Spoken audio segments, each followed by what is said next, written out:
and we're going to be showing you how to make your gingerbread house. It's going to be made from this kit, so we're going to show you what's inside first of all, and then we'll show you all the steps you need to turn a bunch of dough into a beautiful gingerbread house. As it's Christmas, we've made some mulled wine. First things first, pour yourself a festive tipple, and that will help the icing to be a bit easier. Or not.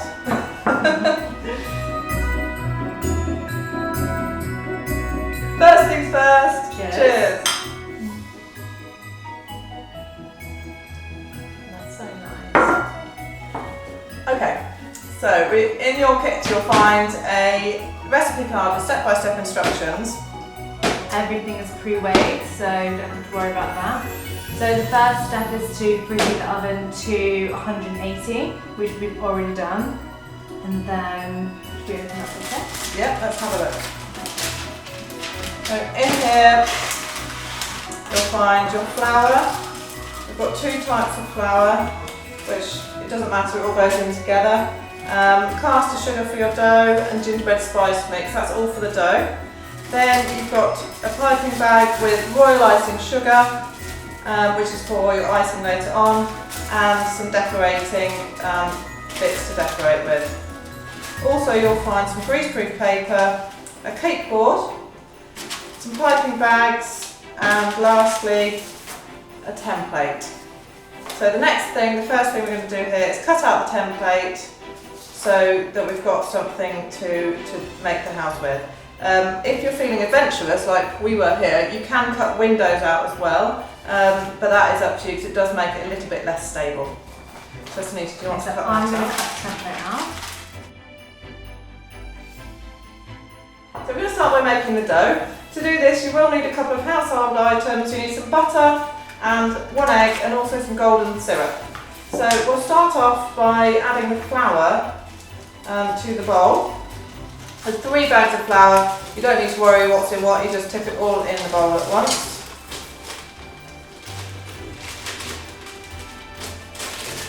And you can put these in the recycling or you can compost them.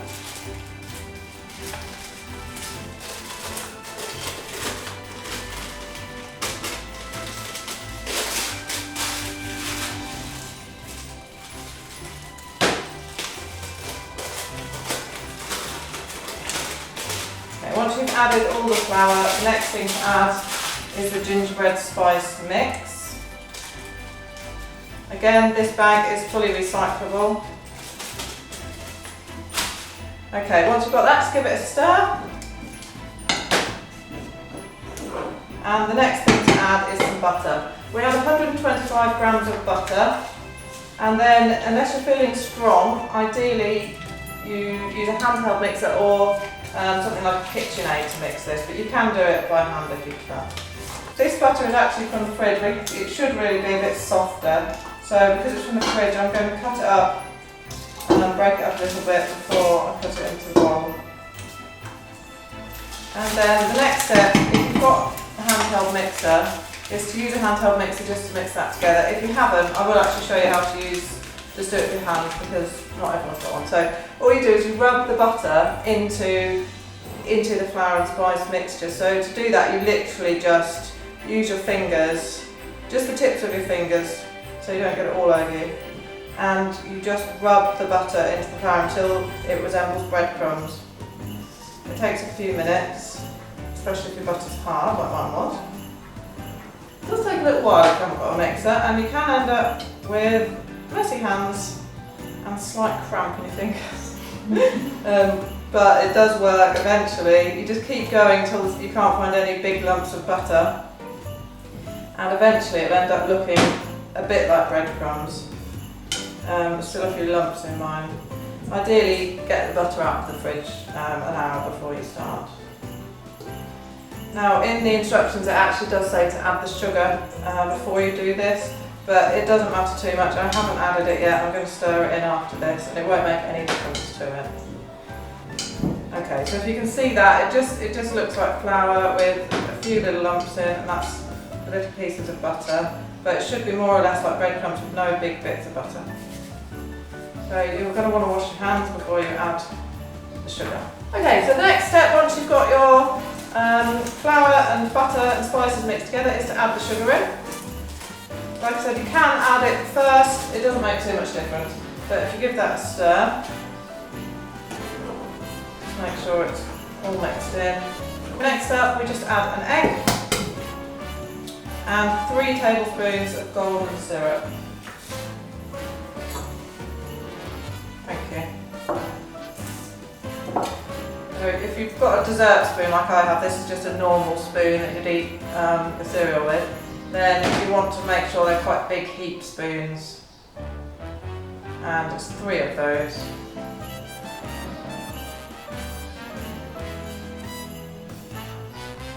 Always looks pretty satisfying, syrup. Okay, so you just give that a good stir, good mix up. It will seem quite stiff, but it will come together after a bit of a stir, and eventually you're going to need to use your hands to bring it all together. So when you get to this stage, it's starting to come together a bit. The best thing is to get your hands dirty, get any bits off the spoon that you can, and then just mix it up with your hands and it will come together into a dough. If it's not quite coming together after you've given it a really good squeeze to the mix, you just need to add another little bit of syrup.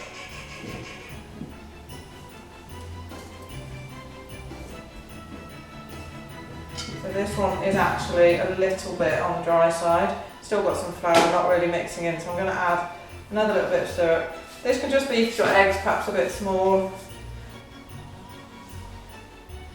I might want to go back to the spoon for a minute and get very syrupy hands.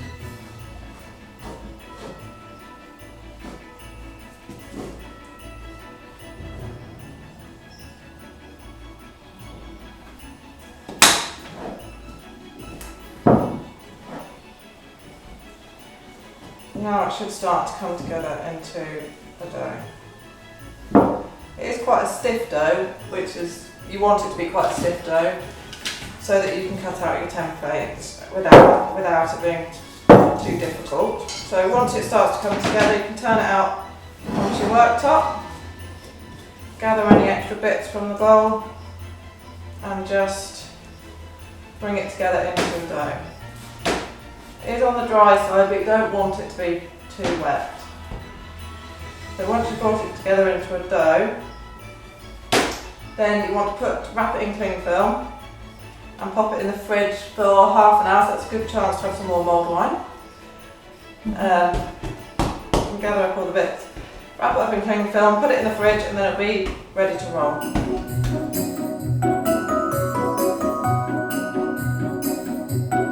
In your kit you'll find you've got a big piece of greaseproof paper. You can cut that up and it will cover 2 trays, which should then be enough to bake the whole house. So this is a lot bigger than the tray, so I'm going to fold it up a bit. And this greaseproof paper will mean that the house doesn't stick to your tray when you bake it. So fold it up and leave it on your tray like that. The other one. Okay, so I'm going to get the dough out of the fridge and roll it on here. Before I do that, I'm just going to put a little bit of plain flour just from the cupboard down on there, and cover the rolling pin with it as well. I'm going to cut this in half. The best thing to do is to roll it in 2 halves. Okay, I'm going to flour the surface. Just get your dough into a nice ball and then roll it out. You want to roll it so it's about 5mm thick, so about half a centimetre. And make sure that you do get it thin enough, otherwise you won't end up with enough dough to make the whole house. So with the bigger pieces, if you roll it out and then loosely cut the shape that you need, and lift up your dough and then put it onto your baking sheet. So if you place the loosely cut dough onto your sheet and then you cut it, it means you don't have to lift it again. It doesn't risk getting it out of shape. Now you can use a pizza cutter if you have one, and that does make nice straight lines. Or if you don't have one, then a sharp knife is perfectly fine. It's just that it tears it a little bit more than a pizza cutter. If you cut around the edge of the template, all the edges, and that one I haven't cut quite straight, so I'm going to cut a little bit more. You want it really nice and straight to the template to make sure that your house stands up well at the end. And then just take all the edges off, and you can re-roll that and make the next one. So there you have it, it's exactly like the template. So I'm now going to roll it again and keep doing that until I've got all the shapes. Now at this point you can choose whether you'd like to add windows, or perhaps if you've got little cookie cutters in shapes of stars or circles or anything, you can cut shapes out of the dough if you like. It will make it slightly less stable, so you don't want the holes to be too big. You want to make sure you've got plenty of ginger around the edges. And for this one I'm going to cut windows and just use the chimney. So this is the chimney, just use that as a template. Now you want to use a sharp knife now, otherwise if you use the pizza cutter, it will be too big and it'll go over the edges. So you can carefully cut little windows.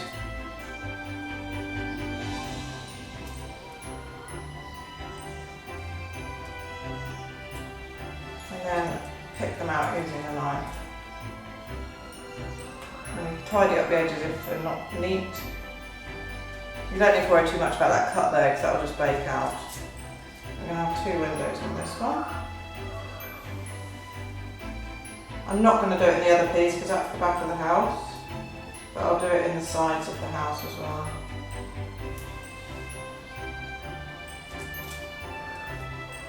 Now you don't want to get that window any closer to the edge, that's close enough. So you want that to be strong enough to stand up. And again you can just tidy up the edges there. This is the last piece of the roof. And you'll probably find you have some scraps left, which you can use cookie cutters that you've got, or you can make little pebbles or shapes out of them. We're going to make a chimney for this one. They're a bit fiddly, but they do make the house look cute. Okay, lastly is the chimney. You can just cut this out on here because they're so tiny, you're not going to spread much. And again, you want 2 of every piece. Okay, so we've cut out 2 of every piece and there's still some dough left. So what you can do with this, you can either wrap it up and keep it in the fridge for a week, or you can actually freeze it for up to a couple of months. Or you can roll it out and you can make little shapes out of it, like little stars or people or whatever cookie cutters you have. Or if you have nothing, I'm going to just use some little pieces and make some pebbles. And then we'll be able to have a little path for the house in the snow. So all you've got to do for that is just roll out some irregular shaped pieces, and they'll bake in the oven and they'll look really cute with some snow and some icing sugar around them. Now with this spare dough, you can use your creativity to come up with lots of different ideas. So for example, I'm going to make some little gingerbread pebbles and make a little path for the house. But don't limit yourself to the ideas that we've got.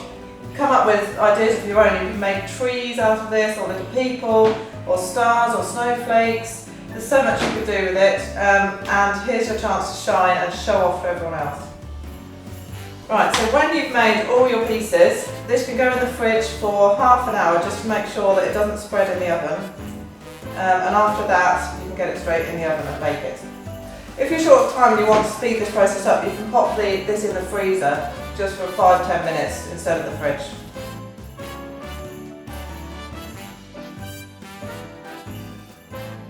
Once you've cooled your gingerbread, so being in the fridge for about half an hour or in the freezer for about 5–10 minutes, it'll feel cold to the touch, then you're ready to bake it.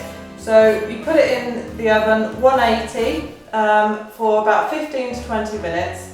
After 10 minutes, just turn it around to make sure that it evenly bakes. And when it's ready, you'll be able to see that it's just going golden brown, but you don't want to get too dark. It wants to look a bit like the one that we've made there, so it'll be a nice even golden brown colour.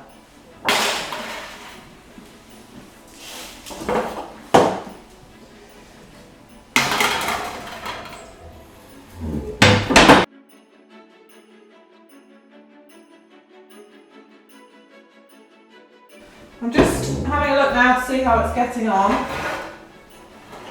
So you can see that it's baking, but it's not golden yet, so I'm going to give it a turn. Keep it in a bit longer. If we turn it, it'll bake evenly. It needs to be more golden than that, it's not ready yet.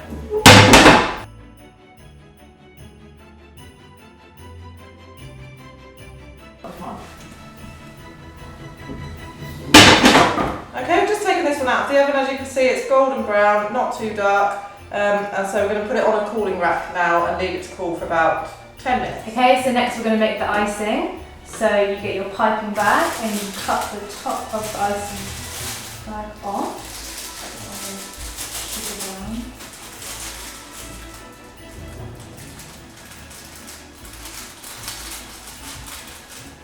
Try to be as neat as you can, not like me.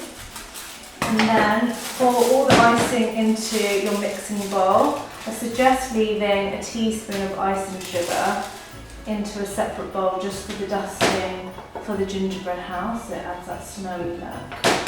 So you pour all this into here.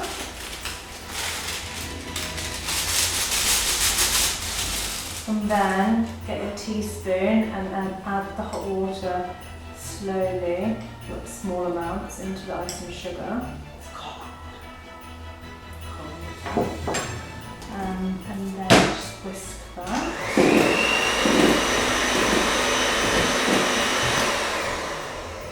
And some more water slowly. You want it more stiff than watery because it needs to be a thicker consistency to hold up the gingerbread house, so add it really slowly.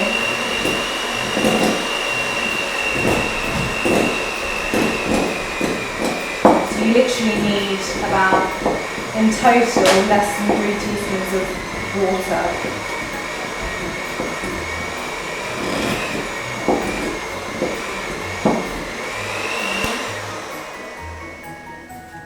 And then if you get your teaspoon, you just want to check.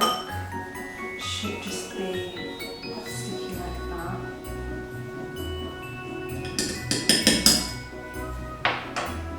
And then for a tip to get the icing sugar back into your pipe, I got a glass and then you put your bag over the glass, wrap it around the glass and then just spoon your icing sugar back into your glass.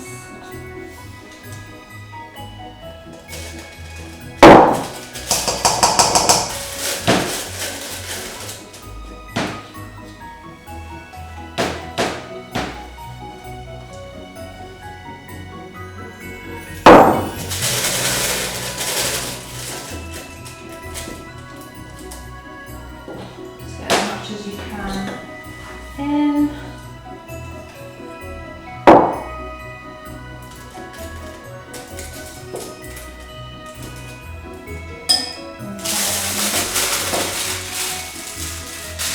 Squeeze it to the bottom. Tie a knot at the top.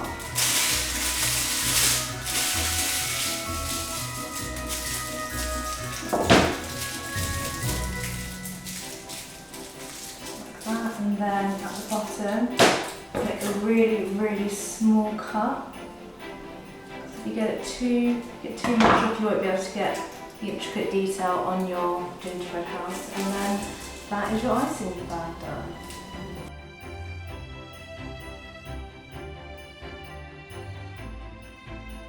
Once you've baked your gingerbread and let it cool, it's time for the fun bit, time to get creative. So Sunita and I are both going to decorate a house and we're going to show you how we do it. So you start with your panels flat. We're going to decorate each panel while it's lying down, so it's much easier to do that than it is to do it once it's actually constructed into a house. Don't be tempted to do this before your gingerbread's fully cool, because if you do, your icing will melt and your nice designs won't look as good. So 2 top tips there: make sure that your gingerbread is cool and make sure that you only snip a tiny, tiny bit off the end of your bag, otherwise it's going to be really hard to get all the intricate designs that you might want to do. So the larger panels here are the roof and the smaller panels are the sides. We haven't got windows in this house, but if you do, obviously you could draw around them. So this is one that Rebecca made earlier. We're going to do something similar to this, but as Rebecca said, if you've cut out the windows, you just draw around the windows. Again, you don't have to stick to this. There's loads of designs on Pinterest, or you can just freestyle and yeah, have fun. Okay, so once you have your piping bag, make sure you've got a hole in the end, a knot in the end, and a tiny little hole cut off at the bottom.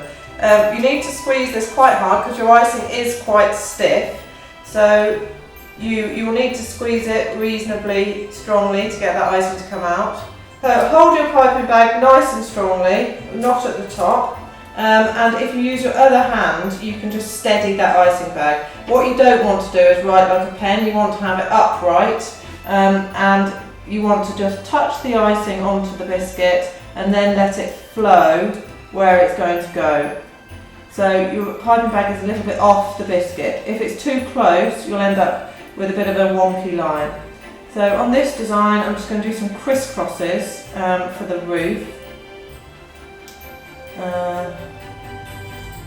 So just touch it on the end and then let your line drop. And keep your piping bag nice and high. If you get a little break, it doesn't matter, just fill it in. So this roof is going to be a crisscross roof, and at the end I'm going to sprinkle some of that icing sugar that we kept out, and that will make it look like the roof is covered in snow. So you'll probably find that a bit of your icing goes to the top of the bag, just keep squeezing it down to the bottom. The piping is quite stiff, but it needs to be, or your house won't stay up at the end. So once you've done, on mine I'm going to do lines crisscrossing across the roof. Just nice and straightforward, straight lines. My icing is not as stiff as Rebecca's, so I'm being quite gentle when squeezing it. But I am just making a little door and then doing some snowflakes here. Okay, so if you're like me and have had no icing experience, I actually work in the marketing, so this is my first time doing some icing. It doesn't obviously look as good as Rebecca's, but it's just all part of the fun. Your kit does come with some gingerbread people, so if you want to, you can probably pop them in the window peering out. And you can do some little dots and dashes. Look cute, some snow at the bottom. But this is your chance to get creative, so don't copy what we're doing, do whatever you want to do. Do not copy what I'm doing anyway. We've thrown Sunita in at the deep end, she hasn't had a lot of practice. You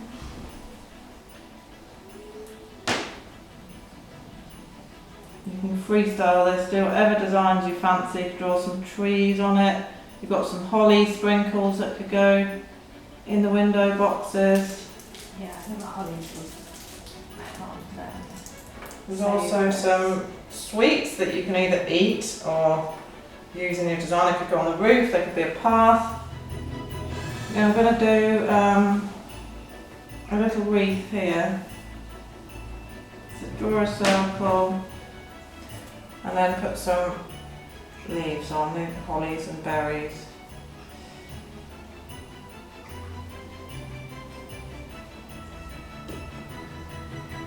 I'm going to do a couple of layers of these to cover up all the white. Should still stick just about.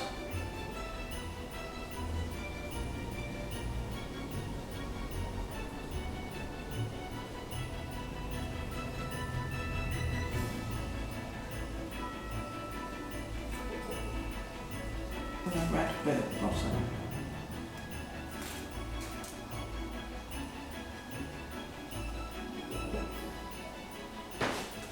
If you do go wrong, you can just use a knife or something just to scrape the icing off. It won't matter. So if you're not happy with your design, absolutely just scrape it. Yeah. I'm just going to get a little teaspoon and scrape what I'm not happy with. And redesign it. Once you've done all the decorating on your house, you want to leave it for just 10 or 15 minutes to harden up a bit. So when you put your house together, you don't put your fingers in your nice designs that you've just done. Right, once you've let your icing set a little bit, so to touch, you should be able to touch it without your finger denting it. You're ready to put it together, and you'll need your icing board for this. And you start with the front. So to start with, you use your piping bag and just pipe some icing along the bottom. And again, it's really important here, you can see how stiff this icing is. It needs to be really stiff, otherwise your house will fall down. So if you place that, try not to touch the piping that you've done on the front if you can. So it's even either side of the board. Then you can use golden syrup or a glass or something to hold up the front while you add the sides. Make sure it's leaning onto a little bit. For the sides, I'm going to ice the bottom and the edges. Again, I'm going to try not to touch the icing that I've done, otherwise I might squash it a bit. And you just need some icing all around the three sides. So you've got it on the bottom and the two sides. And you place that and squeeze it up to your house on the side here. So keep working reasonably quickly to make sure that your house is going to be even and all stuck together at the right level. So you do the edges on this one. Don't worry if it falls off a bit, you won't see that. Again, all three sides, you don't need to do the top for now. And then again up to the front there. Trying not to touch your decoration.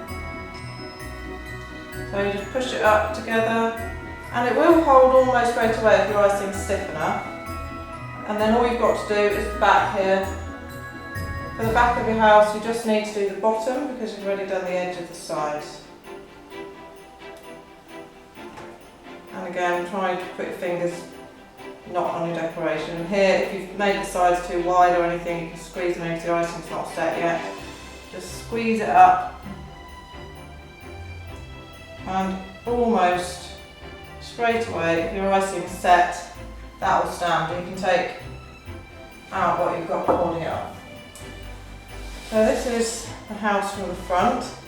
If you just give that a couple of minutes to set a little bit, then you can put your roof on. It would go on almost straight away, but just a couple of minutes to stabilise. Just make sure it's all pushed together properly.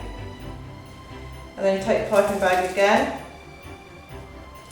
And from here you ice the whole top. So ice the sides, ice along the front, on both sides. You want to do this all round.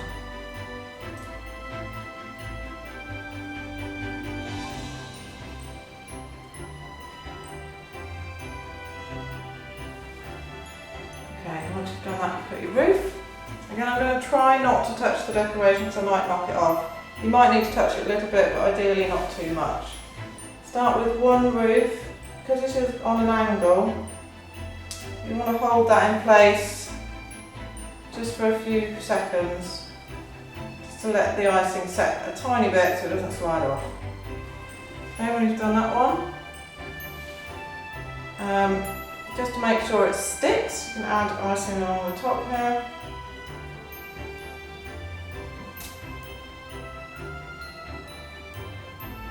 And it will stick to both sides. Again, just need to hold it for a couple of seconds. If your icing is the right consistency, so if you followed it along, you haven't put too much water in, then you'll be absolutely fine. This should set quite quickly.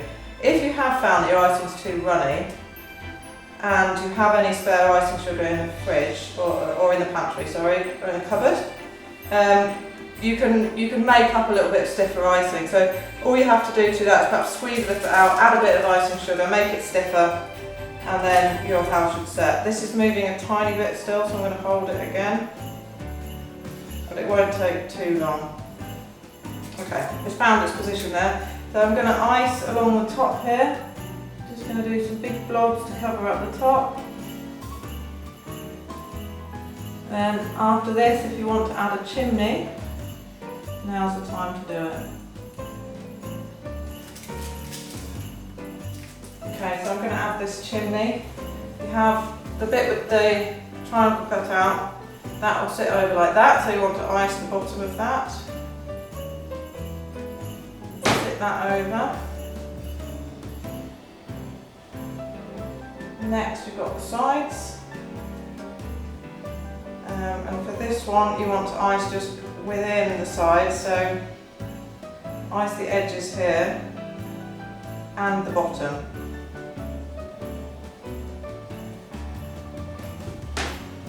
That should hold pretty quickly.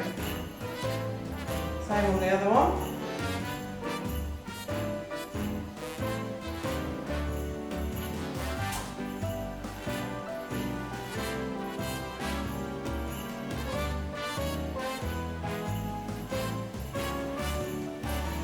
And this one all you need to do is the bottom. Nearly there, guys, and it's still standing.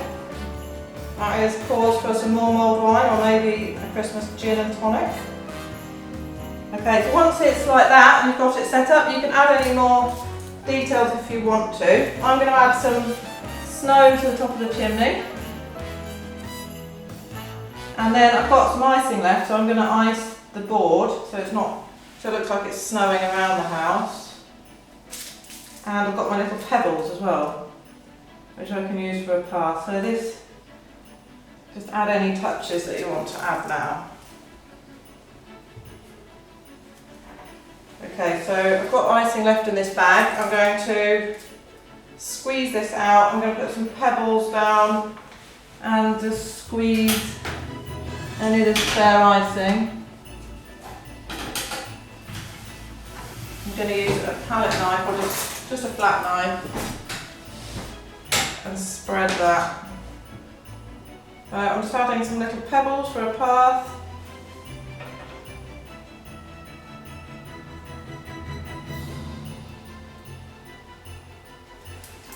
Any more icing that you have, you can continue covering the board so it looks like it's snowed all around. And I'd like to add some, as a finishing touch, I want to add some snow to the roof as well so that it looks like it's snowed. So I'm going to use that little bit of spare icing sugar that we had and a sieve, and you just pop your icing sugar in the sieve and then you shake that all over your roof. You're going to have a snowy roof.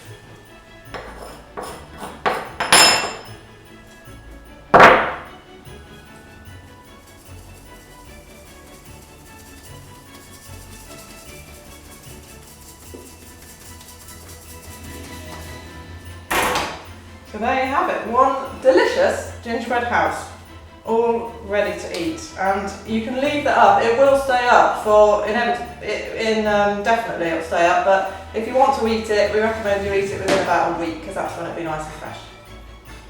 Okay, if you want to add a little bit of fun or a hidden treat, you can put some sweets in your chimney. And you can always eat one as well. And we've got some little gingerbread people. And they can always be walking around your house. So, little festive people. If you've got windows, you could always pop them looking out the windows of your house. There we go. Okay, now you've seen our gingerbread houses, we'd love to see yours and all the fun you guys have had. Tag us on Facebook and Instagram at Honeywell Biscuit Co. And yeah, we look forward to seeing your end result.